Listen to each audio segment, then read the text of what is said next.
So here we have case file number 2714. A cell has died. The following evidence was collected using gel electrophoresis and annexin V7-AAD assays. Aggregation of chromatin at the nuclear membrane. No loss of membrane integrity. Shrinking of the cytoplasm and condensation of the nucleus. Fragmentation into apoptotic bodies. Leaky mitochondria due to pore formation. Seems like a clear case of apoptosis. Agreed. Now we need to establish whether this cell has died via the extrinsic or intrinsic pathway. We've been given numerous evidence that there is highly activated BACs present, which force mitochondria's involvement in the cell's death by releasing cytochrome C, which joined with APAF1 and caused the formation of apoptosome, which activated procaspase 9. Which in turn forced procaspase 3-7 to induce apoptosis of the cell. So we can conclude then that this cell has undergone the intrinsic pathway of apoptosis? Yes, intrinsic apoptosis. However, we still need to find out who disrupted the balance between BACs and BCL2, causing BACs to be highly activated, initiating apoptosis. Here are our current suspects. UVA. This one has a record for fast induction of pyrimidine dimers, leading to cell mutation and cell death. CD8 T-cell. This suspect's a real killer.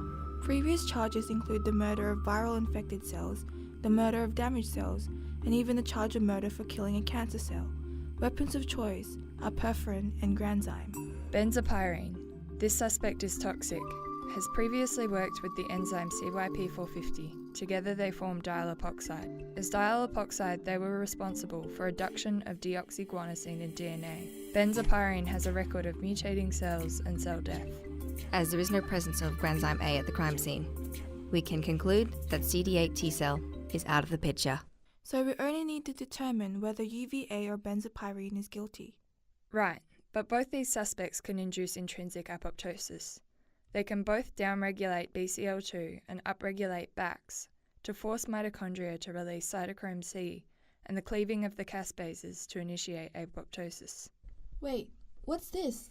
P53? P53 is a transcription factor that is activated following DNA damage. It upregulates P21.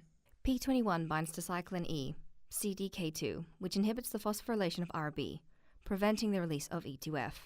Why would it be activated? DNA damage. Atomic force microscopy showed the presence of pyrimidine dimers between cytosine and thymine bases.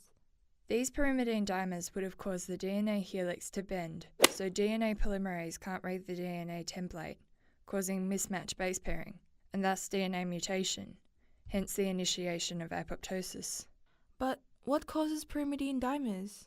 UV rays, especially UVA. Take him away, boys. This UVA's gonna fry.